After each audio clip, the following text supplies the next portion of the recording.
Smithsonian called 1968 the year that shattered America. It was our deadliest year in Vietnam. Lyndon Johnson abdicated the presidency, and Bobby Kennedy was killed for seeking it. Martin Luther King Jr. was assassinated. Riots exploded in cities across America, and Akron's racial peace was shattered as well. 50 years ago, blacks and whites lived separately in Akron. Hotels, movie theaters, skating rinks, and swimming pools were effectively segregated. Cafeterias at Goodyear and Firestone were separated by color. Some Akron cemeteries accepted African American burials, but they were laid to rest in the colored section. In 1960, classified ads in the Beacon Journal still listed housing as colored or white. Goodyear Heights and Firestone Park had deed covenants that no sale could occur to a person of African or Ethiopian descent. Akron's urban renewal program effectively wiped out dozens of intact African American neighborhoods. In 1968, this 21-year-old Akron U student got his first real job in broadcast news on a Sunday night in July.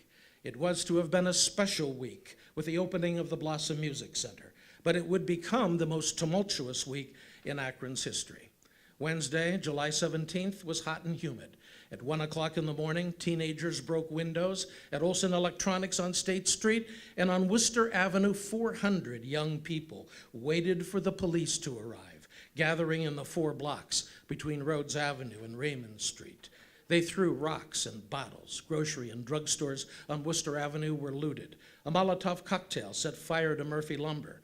16-year-old Leo Stegel ran from the police. 2 Akron cops fired 3 shots, wounding him. By 2 a.m., 300 police and sheriff's deputies were on duty. 42 arrests were made. At 3 a.m., Mayor Ballard called for the National Guard.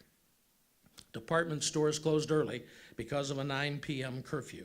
And General Sylvester Del Corso said, "I have 450 men.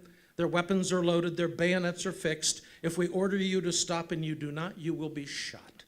Akron's town crier, Kenny Nichols, wrote, "Worcester Avenue is where the Great Depression never ended." Mayor Ballard was concerned about a deep and serious hostility by blacks towards Akron police. The NAACP president said he was concerned about a deep and serious hostility by Akron police towards some Negro citizens. On Thursday, July 18th, businesses on Worcester Avenue closed. Next to the barber shop, people gathered at a storefront rented by the Afro-American Liberation Front. Soldiers used tear gas to disperse them. 106 people were arrested.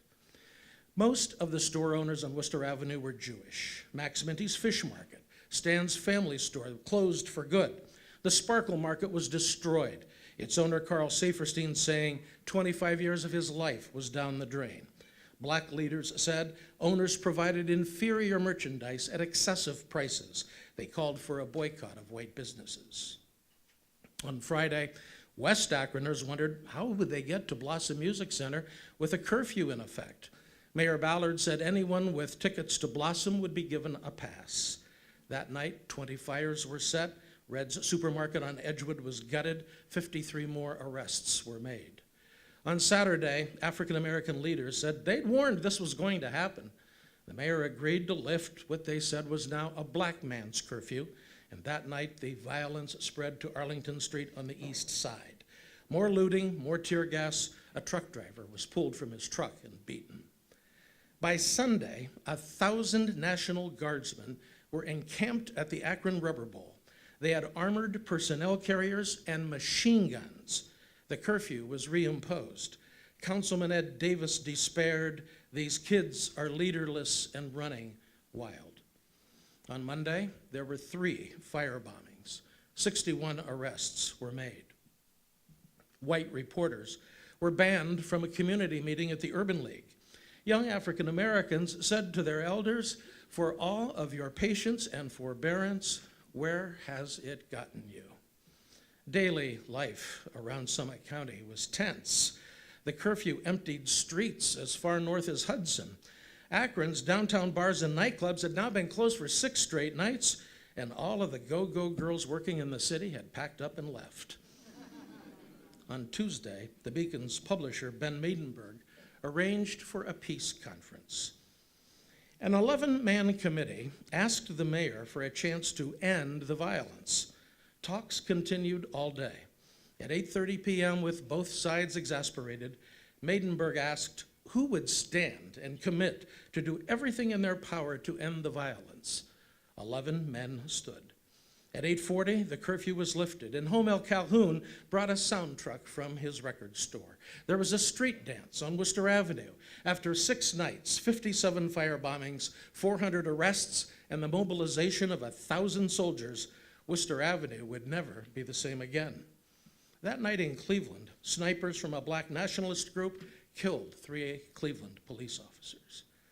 A few days later, Mayor Ballard appointed a new commission to study the cause of the riots. The disorders were not deliberately started, they said, but there were groups receptive to trouble and willing to encourage it. Collective violence is the measure of people's desperation when there is no other way to be heard. That fall, Hubert Humphrey and Richard Nixon campaigned in Akron for president.